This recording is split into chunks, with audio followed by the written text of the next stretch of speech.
I have now the pleasure for introducing our friend Enzio Manzini, honorary professor at the Politecnico di Milano. Enzio is a renowned international professor, researcher. He wrote an amazing book, Abitare in Prossimità, in 2020, just during the COVID crisis. Enzio, this is the relevant researcher, professor, and international personality committed with this vision concept of the sustainable proximity. Enzio, this is a great, great pleasure to welcome today. Thank you, Carlos, so much. Good morning, and I arrived a little bit late because I get lost in the last mile, but I arrived, and now I'm sorry that my presentation has to be put today. But I can start also without the presentation saying that I'm, of course, very happy and honored to be here, and to make a presentation today is at the same time quite easy and quite difficult. It is easy because so many things have been said, and therefore, in some way, the table is prepared. More or less, all the different topics, all the different facets are there. At the same time, it's difficult because, of course, I should to try to say something that is interesting, useful, and new on the top of what has been already said. And this is what I will try to do. Listening yesterday, I also changed my presentation, and so in some way I moved. What happened? I can't open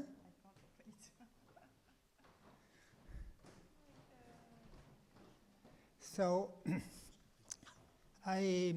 the original title was Livable Proximity, and for me, livable proximity is a way to tell the story that we have said. So proximity can have different characteristics. Proximity is based on proximity systems, so it depends how the proximity systems are done. And to be dense and diversified, we need to have many different functions that are together. And thank you. And when we have this diversity, we can have the possibility to live in our system of proximity. When in the recent time, in the last century, our proximity system became unlivable. But here in this conference, I have not to convince you that it's important to change, because here I think all of us are of the same idea. And so let's start. But before starting my short presentation, I want to stop one moment on this image. I know that you have seen the image so many times, so we do not need so many words. But I committed with myself some time ago not to start any conversation, any conference, without recalling what is happening. And recalling what is happening is important not only because we have to try to be aware, but also, I think, for our work. So this is the new context. At least for me, I'm very old. When I started to deal with social innovation, design for social innovation, the very general atmosphere maybe appeared only to few people, to be totally different. They appear to have a kind of big machine moving in a certain direction that more or less will be the same that we was doing with. Now we see that the wind is totally in the contrary direction, and we have to take in account of this. For what regards myself, I will continue to commit and think that proximity is, for instance, proximity is social innovation, and all the topics that we deal with are very important, but we have to consider that the context is changed. And in some way, even if so, it's not what I'm going really to talk today, we should be the link in between the proximity and the search for proximity and a design for peace. That is what all of us should be committed to do.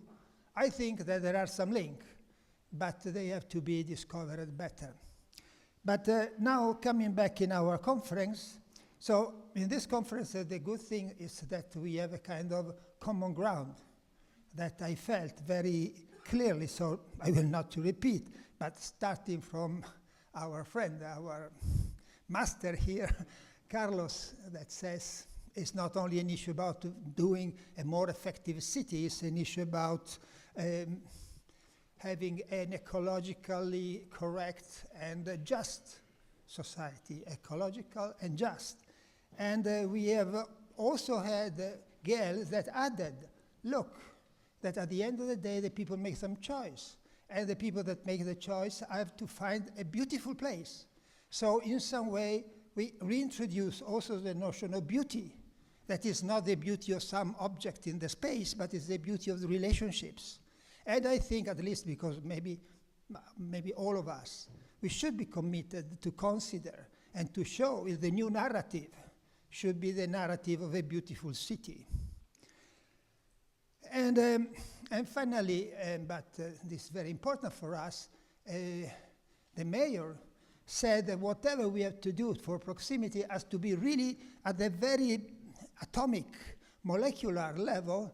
She used the term street by street and block by block.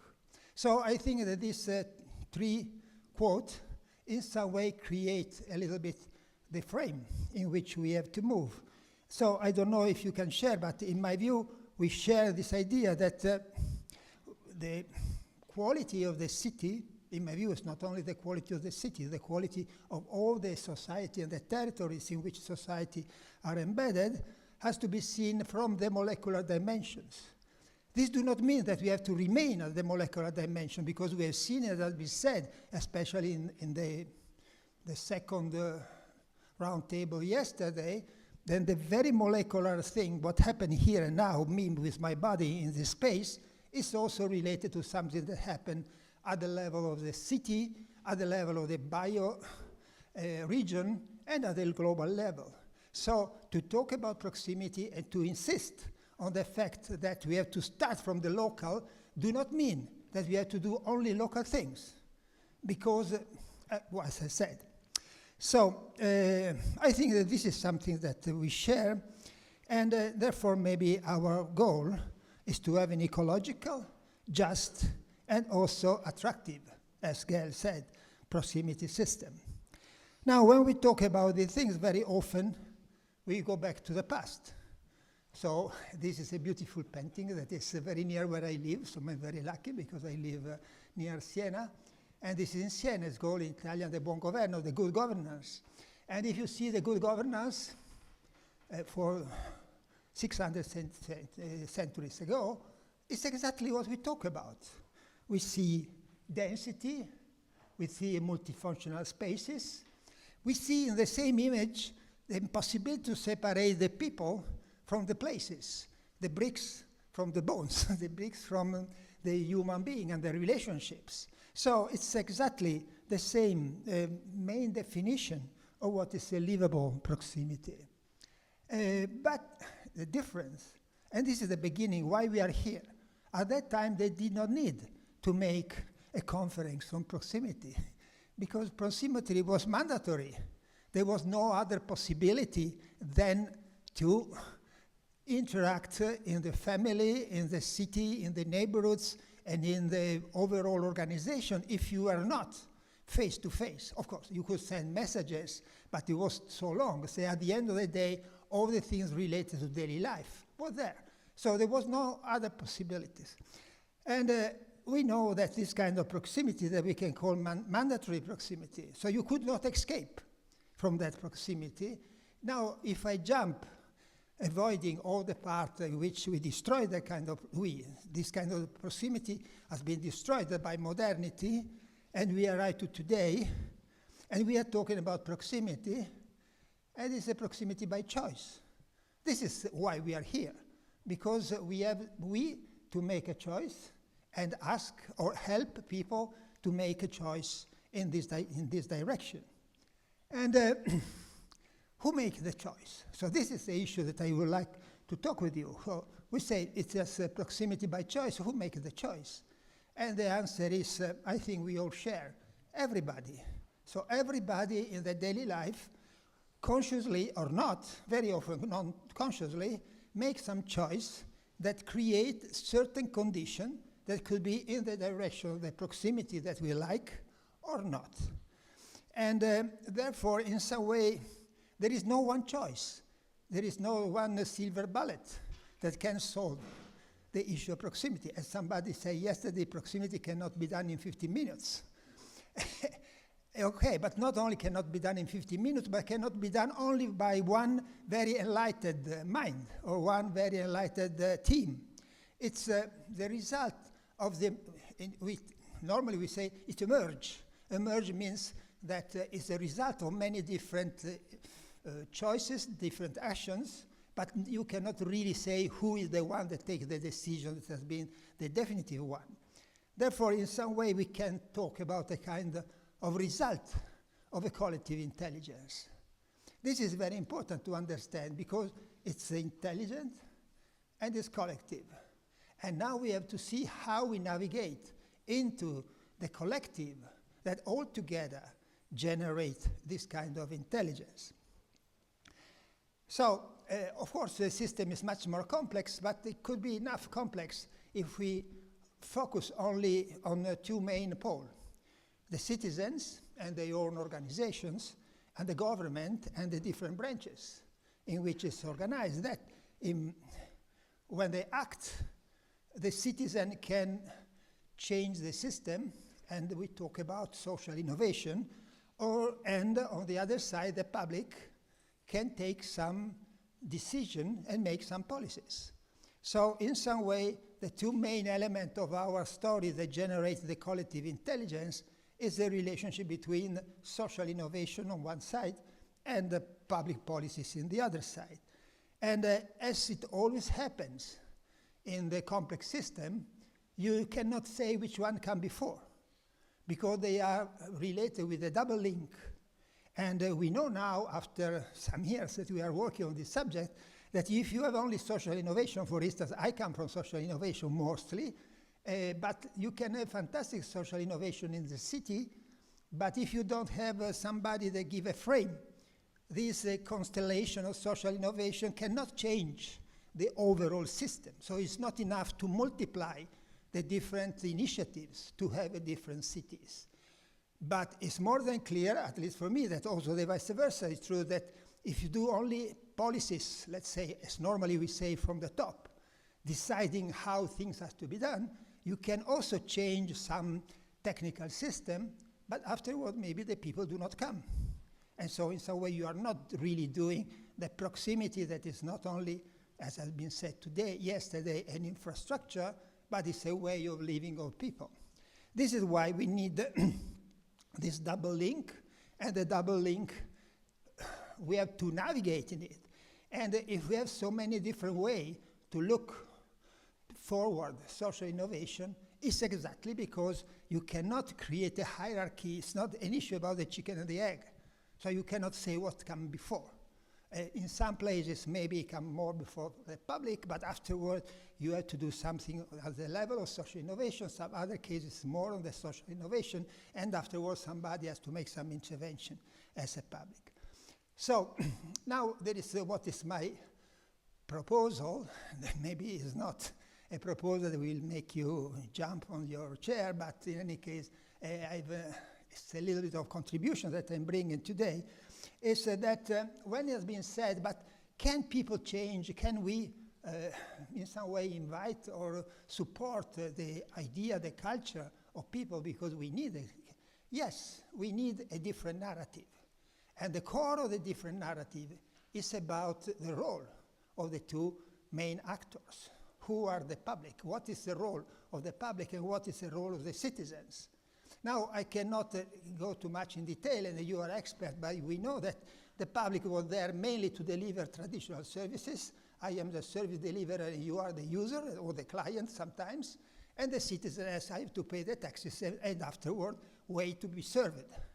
Well, I think that the dramatic change that we are facing asks for a transformation of the idea of public and the transformation of the idea of the citizens, that see that the citizens have to be active and collaborative in some way in what is happening, and the state has not only to deliver traditional service, but has also to promote, support collaboration in between people. And the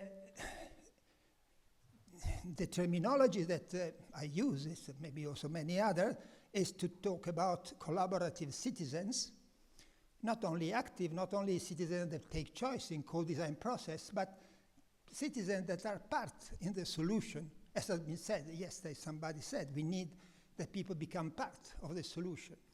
And at the same time, public bodies that have also, given that society is melting more or less everywhere, the state has to help in regenerating also the social fabric.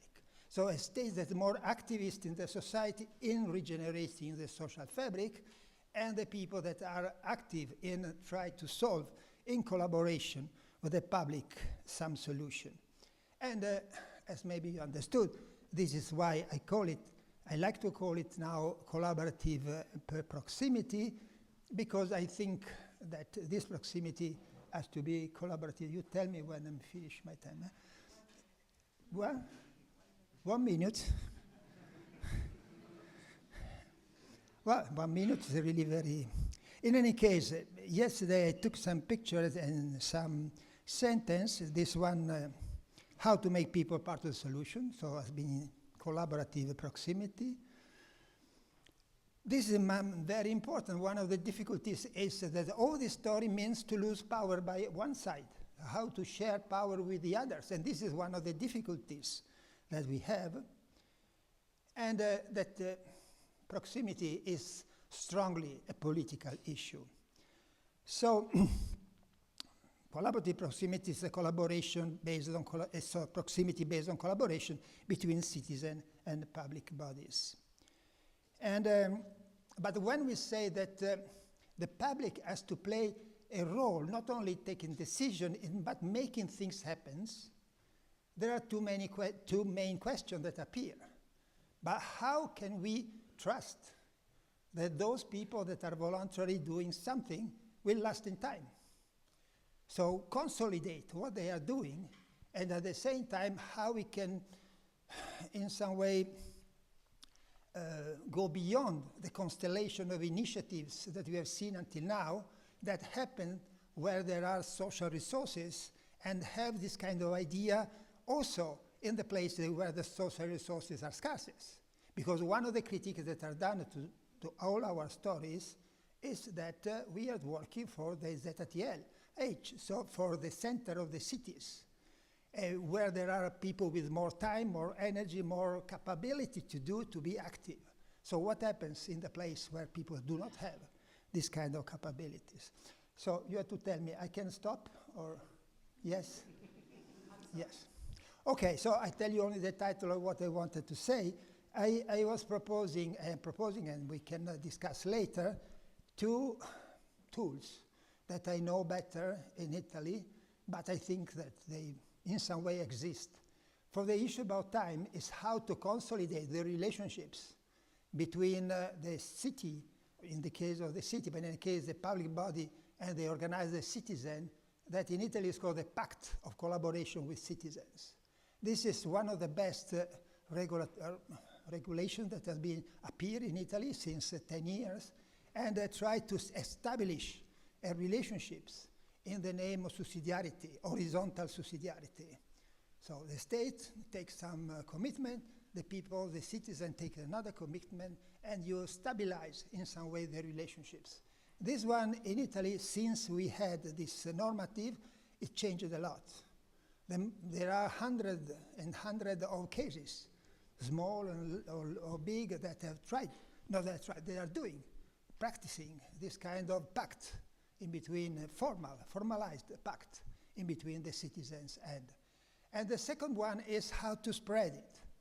So to spread it, I put together something that exists also here, but maybe, I don't know, at least in my knowledge, I do not have a name. What exists is that you have libraries that are also cultural center for the neighborhoods. You have schools that are also cultural and social center for the neighborhoods.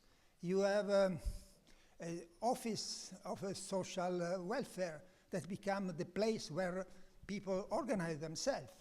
In Italy, but maybe also here, we have the idea of the house of community that is the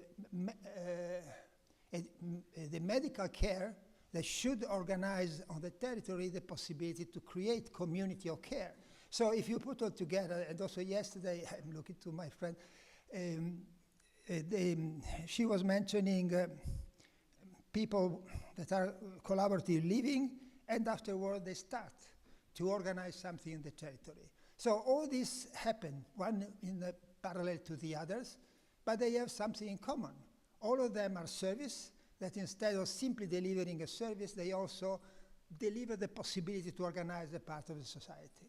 So if we imagine that this could spread, now they are not spread, but if you imagine that every library, every school, every medical center, become collaborative service, we will have a kind of infrastructure that is diffused on all the territory. So I think that this idea of the collaborative service is very promising.